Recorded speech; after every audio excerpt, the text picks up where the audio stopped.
Now, air travel for many of us is routine, but what if you came to know that the air you breathe on board is toxic? According to an explosive Wall Street Journal report, there have been thousands of what are called fume events on US aircraft, incidents where toxic jet engine fumes seep into the cabin.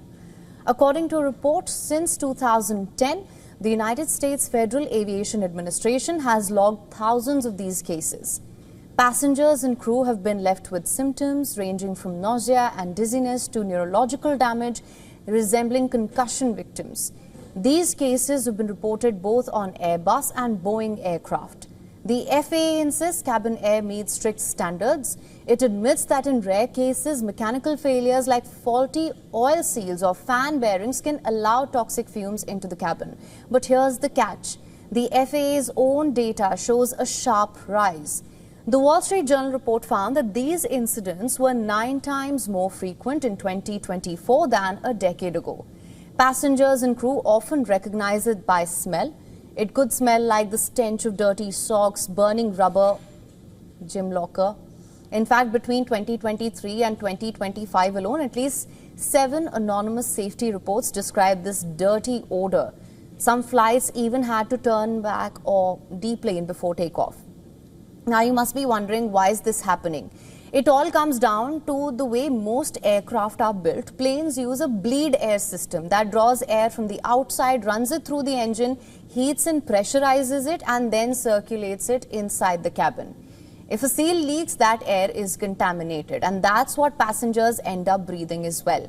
Both Airbus and Boeing rely on this system for most of their aircraft except the Boeing 737, and the numbers are alarming. For budget carriers like JetBlue and Spirit, where Airbus planes dominate, fume events surged by 660% between 2016 and 2024. So if the FAA knows this, the report suggests as much. What has it done about it? For years, it seems, airlines and manufacturers have downplayed the risks. The FAA itself has been accused of being slow. The US Congress passed the FAA Reauthorization Act in 2018 asking for answers. But by 2020, the agency only delivered a 17-page interim report, estimating that a full study could take 4.5 years and up to $1.4 million.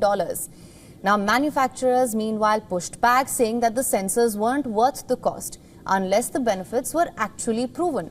So even though the lawmakers in the US have tried to act, attempts have faced a pushback from the aviation industry.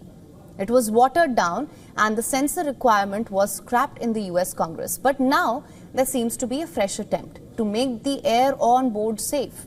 A bill has reportedly been introduced, and if passed, it would force airlines to retrofit filters into the current bleed air systems within the next 7 years and phase them out completely in future aircraft designs as well. For latest news, download the WION app and subscribe to our YouTube channel.